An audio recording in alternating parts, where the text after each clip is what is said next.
Hello everyone, मैं जितेंद्र कुमार सक्सेना, आपका maths by Jitendra Kumar Saxena channel पर स्वागत है। जैसा कि आपको पता है कि मैं आपके लिए हमेशा यूजफुल वीडियोस लाते रहता हूं जो आप आने वाले आपके कॉम्पिटिटिव एग्जाम्स हैं जिसमें मैथ्स एक कहीं ना कहीं सब्जेक्ट अपना एक रोल निभाता है, तो उनके क्वेश्चंस मैं आपको करवाता रहता हूं। स्पेशली अगर बात की जाए तो एसएससी की, बैंकिंग की, रेलवे की, साथ में अगर आप सीडीएस के एग्जाम देते हैं या फिर आप एनटीएससी या एसटीएससी के एग्जाम देते हैं तो वहां पर आपके आने वाली जितनी भी तरह के मैथ्स के क्वेश्चंस हैं वहां पर आप इन वीडियोस को देख के अपना फायदा उठा सकते हैं। वहां पर आपको कुछ ना कुछ सीखने को मिलेगा। तो आइए पहले क्वेश्चन से शुरू करते हैं। मैं आपके लिए आज नया टॉपिक लेकर आया हूं, ट्रिग्नोमेट्री।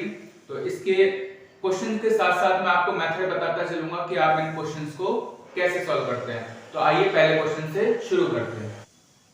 देखिए क्वेश्चन नंबर फर्स्ट है a cos theta plus b sin theta equals to 12 and a sin theta minus b cos theta equals to 5 and आपसे वैल्यू पूछिए a square plus b square की value.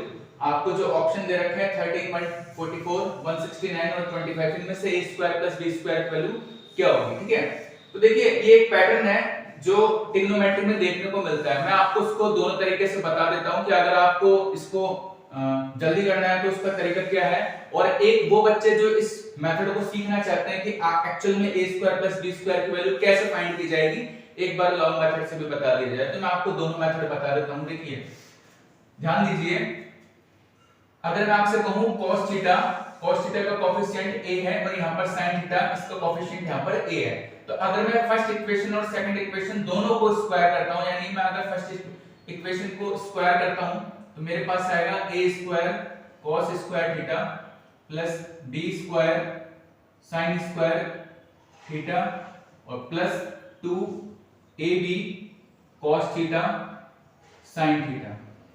ठीक इसी तरीके से RHS में जब 12 का आप स्क्वायर करोगे तो 144 आएगा, ये आपकी इक्वेशन फर्स्ट हो जाएगी।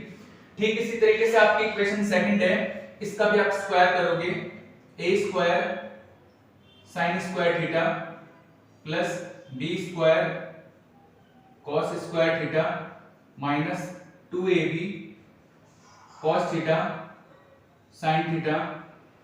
RHS का जब आप स्क्वायर करोगे यानी 5 का तो 25। ठीक है, अब आप क्या कीजिए, अब आप फर्स्ट इक्वेशन और सेकंड इक्वेशन को जब आप ऐड करेंगे तो आप देखेंगे आपस में कैंसिल आउट हो गए। ठीक है, इसी तरीके से a स्क्वायर फर्स्ट इक्वेशन में और सेकंड इक्वेशन में दोनों में है तो यानी कि कॉमन है, तो a स्क्वायर को जब आप कॉमन लेंगे तो आपके पास क्या बचेगा cos square theta plus sin square theta, जिसकी वैल्यू क्या होती है 1, प्लस फर्स्ट इक्वेशन और सेकंड इक्वेशन में b स्क्वायर आपके पास कॉमन आएगा, आपके पास क्या बचेगा ब्रैकेट में sin square theta plus cos square theta, जिसकी वैल्यू क्या होती है 1 इक्वल्स टू 144 और 25 को जब आप ऐड करेंगे तो आपके पास क्या आएगा 169।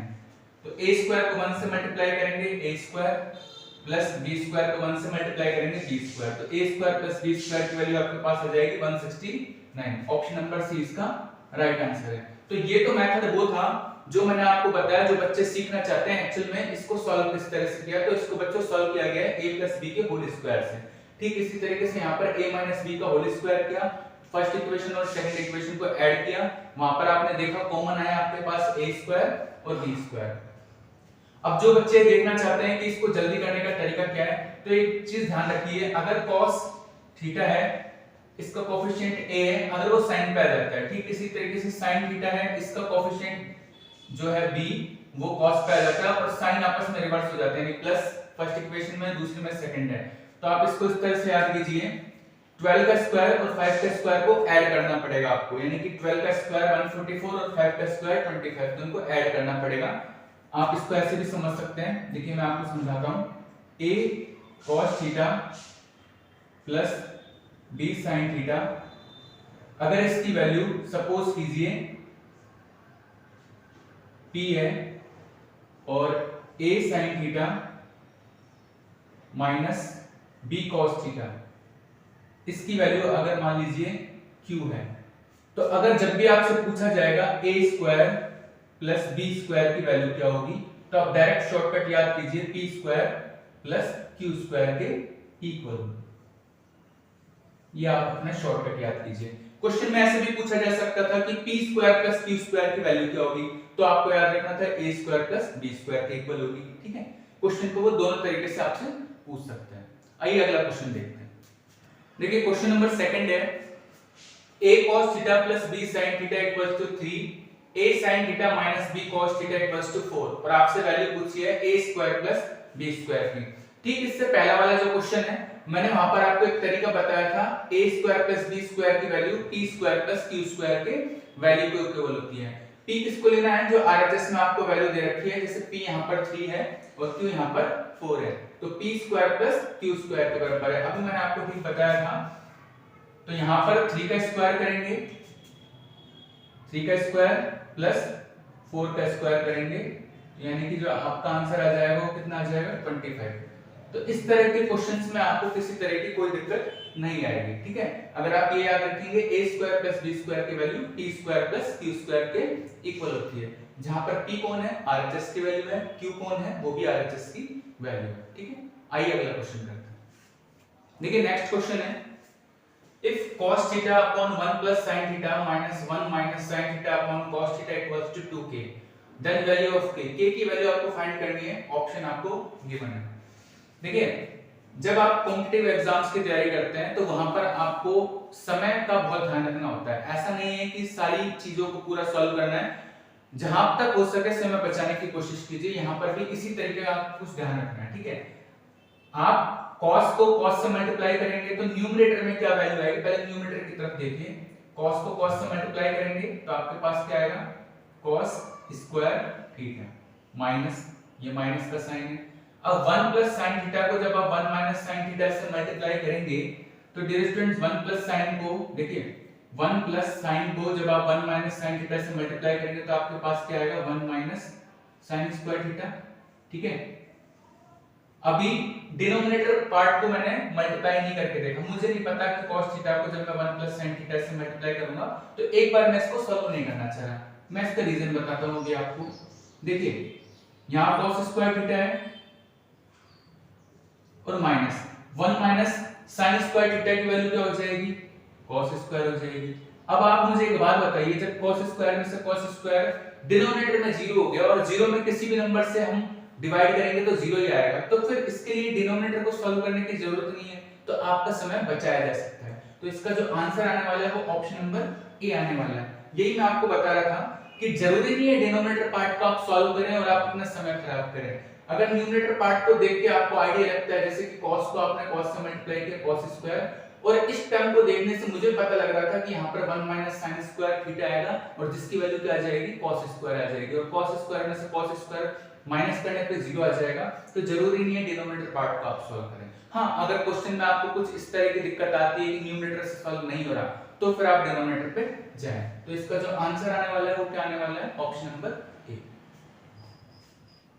देखिए नेक्स्ट क्वेश्चन है, value of cos 1 degree, cos 2 degree, cos 3 degree, cos 4 degree, और ये कंटीन्यूअस सीरीज चलती जा रही है cos 179 डिग्री तक, यानी प्रोडक्ट आपको निकालना है cos 1 degree, cos 2 degree, cos 3 degree और cos 179 तक, ये एक प्रोडक्ट आपको निकाल के बताना है। ठीक है, देखिए कई बार क्या होता है हम टेबल्स को इग्नोर कर देते हैं, जो वैल्यू निकालने के लिए टेबल होती है sin cos tan cot sec और cosec की टेबल इग्नोर मत करते हैं, ये अगर वैल्यूज याद है तो भी हमारा काम बहुत आसानी से हो जाता है। फॉर एग्जांपल देखिए 1 है, 2 है, 3 है, 4 है और इसी तरीके से सीरीज चलती जा रही है, तो कहीं ना कहीं एक ऐसी वैल्यू भी आएगी जिसकी जो हम लिखेंगे cos 90, बीच में कहीं ना कहीं एक ऐसी वैल्यू भी आएगी 4 फिर 5 6 फिर 80 लिखोगे आप, उसके बाद 85 भी आएगा, 90 भी आएगा, और cos 90 की वैल्यू अपने आप में क्या होती है, 0 होती है, और 0 को आप किसी भी नंबर से मल्टीप्लाई करेंगे तो आपका प्रोडक्ट क्या आ जाएगा, 0 ही आ जाएगा। तो ये इसका जो आंसर आने वाला है वो ऑप्शन नंबर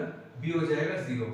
अच्छा, यहाँ पर क्या जरूरत आपको ध्यान रखना था, आपको ये ध्यान रखना था कि इस सीरीज की कहीं ना कहीं एक मिड वैल्यू cos 90 भी हो और उसकी जो वैल्यू है cos 90, इसका जो वैल्यू होती है वो क्या होती है, 0 होती है। तो cos 90 की वैल्यू अगर आपको याद है और आप इस तरह से आइडिया लगा सकते हैं कि 90 कहीं ना कहीं बीच में एग्जिस्ट करेगा इस सीरीज के, तो आसानी से क्वेश्चन हो जाता है। ठीक है, मुश्किल से 1 या 2 सेकंड का था, वो भी आपकी नजर बीच में जानी चाहिए थी और उसके हिसाब से ये क्वेश्चन आप इजीली कर पाएंगे।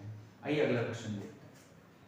देखिए नेक्स्ट क्वेश्चन है, if cos theta plus sin theta equals to √2 cos theta, और आपसे वैल्यू पूछी है cos theta minus sin theta किसके इक्वल होगा, और आपको चार ऑप्शन दे रखे हैं। देखिए ये क्वेश्चन एक अच्छा क्वेश्चन है, ठीक है। यहां पर आप क्या अप्रोच लगाएंगे, देखिए आपसे पूछा cos theta minus sin theta किसके इक्वल है, ठीक है। तो आप सपोज कीजिए cos theta plus sin theta, इसकी वैल्यू आपको मेंशन कर रखी है √2 cos थीटा, ठीक है। थोड़ी सी देर के लिए आप ऐसा मानिए कि cos theta minus sin theta इसकी वैल्यू p है। तो एक्चुअल में तो आपको p की वैल्यू फाइंड करनी है। आपने लेट किया है कि cos theta minus sin theta की वैल्यू p है, ये आपने लेट किया है, मान लिया है, तो आपको सिर्फ p की वैल्यू को फाइंड करना है। सिर्फ ये क्वेश्चन पूछा गया आपसे। अब आप इसको कैसे क्वेश्चन को सॉल्व करेंगे, देखिए मैं आपको तरीका बताता हूं। आपकी पहली इक्वेशन है, इसका स्क्वायर कर दीजिए। जब आप इसका स्क्वायर करोगे तो आपके पास क्या आएगा, cos square theta plus sin square theta और plus 2 sin theta cos theta. RHS का जब आप स्क्वायर करोगे तो √2 का स्क्वायर करोगे तो 2, और cos का जब आप स्क्वायर करोगे तो cos स्क्वायर थीटा। ठीक इसी तरीके से नीचे इक्वेशन जो है, इसको आप स्क्वायर करोगे तो आपके पास क्या आएगा, cos square theta plus sin square theta minus 2 sin theta cos theta और इक्वल्स टू p का स्क्वायर करेंगे।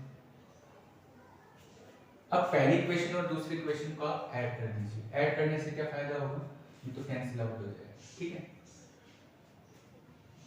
cos स्क्वायर थीटा और sin स्क्वायर थीटा, इसकी वैल्यू आपके पास 1 आ जाएगी, या फिर आप ऐसा समझ लीजिए cos स्क्वायर थीटा और sin स्क्वायर थीटा, इसकी वैल्यू 1 आ गई। फिर इसी की तरह से cos स्क्वायर थीटा और sin स्क्वायर थीटा, इसकी वैल्यू भी 1 आ जाएगी आपके पास, इक्वल्स टू यहाँ आपके पास क्या आएगा, 2 cos स्क्वायर थीटा और प्लस p।